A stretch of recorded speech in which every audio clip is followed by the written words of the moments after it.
இன்னைக்கு நடந்த அமைச்சரவை கூட்டத்தில் நிதிநிலை அறிக்கை குறித்து பல்வேறு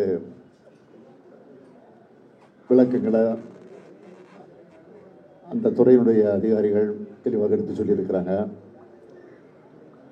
அது மட்டும் இல்லாமல் ஒரு முக்கியமான ஒரு முடிவு எடுத்திருக்கிறோம். அது என்னன்னா, அதுக்காக தான் உங்களை கூப்பிட்டுருக்குறோம். தமிழ்நாடு இன்றைக்கி மிகப்பெரிய உரிமை போராட்டத்தை நடத்த வேண்டிய சூழ்நிலைக்கு தள்ளப்பட்டிருக்கு. ஆகவே வருகிற 5ஆம் தேதி அனைத்து கட்சி கூட்டம், அதாவது பதிவு பெற்றிருக்கும் தேர்தல் ஆணையத்தில் ரெஜிஸ்டர் ஆகிருக்கக்கூடிய 40 கட்சிகளை அழைக்க முடிவு செஞ்சு இன்றைக்கு நாங்கள் அவர்களுக்கெல்லாம் கடிதம் அனுப்ப போகிறோம். எதுக்குன்னு கேட்டிங்கன்னா, தொகுதி மறுசீரமைப்பு விஷயமா. ஏன்னா தொகுதி மறுசீரமைப்பு பேரில் தென்னிந்தியாவுடைய தலைக்கு மேலே ஒரு கத்தியை தொங்கிக்கிட்டு இருக்கு. இப்போ எதுக்காக சொல்கிறேன்னா, எல்லா வளர்ச்சி குறியீடுகள்லையும் முதன்மை மாநிலமாக இருக்கக்கூடிய தமிழ்நாடு கடுமையாக பாதிக்கப்பட்டிருக்கு. இப்போ தமிழ்நாட்டில் மொத்தம் 39 தொகுதிகள் இருக்குது. நாடாளுமன்ற தொகுதிகள் 39 இருக்குது. இதை குறைக்கிற அபாயம் ஏற்பட்டிருக்கு. ஒன்றிய அரசு 2026ஆம் ஆண்டில் மக்களவைத் தொகுதியுடைய எண்ணிக்கையை மறுசீரமைப்பு செய்ய போகிறாங்க. பொதுவாக இதெல்லாம் மக்கள் தொகையை கணக்கிட்டு தான் செய்யப்படுது. மக்கள் தொகை கட்டுப்படுத்தல் என்பது இந்தியா நாட்டுடைய மிக முக்கியமான இலக்கு.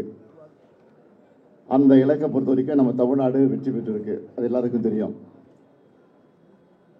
பல பத்தாண்டுகளாக வெற்றிகரமான குடும்ப கட்டுப்பாடும், பெண்கள் கல்வி மற்றும் சுகாதார முன்முயற்சிகள் மூலம் நாம் இதை சாதிச்சிருக்கிறோம். மக்கள் தொகை குறைவாக இருக்கிற காரணத்தினாலே நாடாளுமன்றத்தினுடைய எண்ணிக்கையும் குறைக்க வேண்டிய ஒரு சூழ்நிலை ஏற்பட்டிருக்கு. இப்போ நாடு முழுக்க இருக்கக்கூடிய மக்களவை அடிப்படையில் தொகுதிகளை பிரித்தா தமிழ்நாட்டில்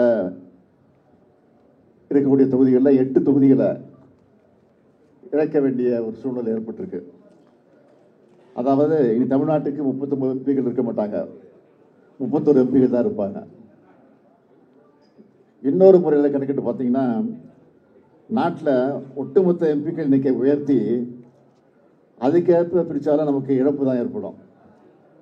நமக்கான பிரதிநிதித்துவம் குறைஞ்சி போயிடும். அதிக மக்கள் தொகை கொண்ட மாநிலங்களுக்கு அதிக பிரதிநிதித்துவம் கிடைக்கும். இதனால் தமிழ்நாட்டுடைய குரல் நசுக்கப்படுது. இது வெறும் உறுப்பினுடைய எண்ணிக்கையை பற்றி கவலை மட்டும் இல்லை, நம் மாநிலத்துடைய உரிமையை சார்ந்தது என்பதை நாம் மறந்துடக்கூடாது. தமிழ்நாடு எதிர்கொள்ளவிருக்கக்கூடிய பல முக்கியமான பிரச்சனைகளை தமிழ்நாட்டை பொறுத்த வரைக்கும் அனைத்து அரசியல் கட்சிகள் மற்றும் தலைவர்கள் எல்லாம் ஒன்றிணைந்து முதற்கட்டமாக இந்த கூட்டத்தை ஏற்பாடு செஞ்சுருக்கிறோம். அனைத்து கட்சிகள் எல்லாம் கடந்து, அரசியல் எல்லாம் கடந்து இந்த விவகாரத்தில் ஒன்று சேர்ந்து குரல் கொடுக்க வேண்டும் என்று உங்கள் மூலமாக நான் இப்போவே கேட்டுக்கிறேன்.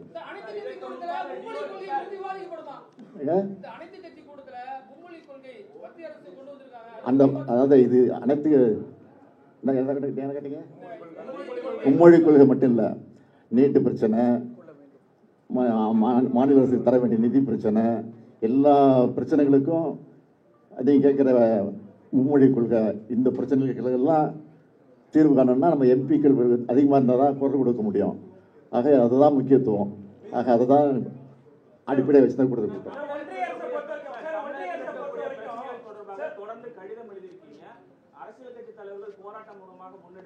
எதுக்கு? அதுக்கு தொடர்ந்து கொடுத்துக்கிட்டு இருக்கிறோம். இது ஒன்றும் பதில் கிடைக்கல, அமைதியாக தான் இருக்கிறாங்க.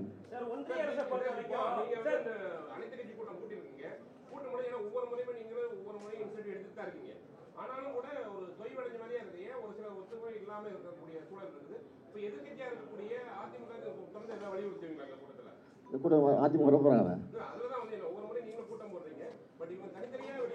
இதில் நிச்சயம் குரல் கொடுப்பாங்கன்னு நம்பிக்கை எங்களுக்கு இருக்கு.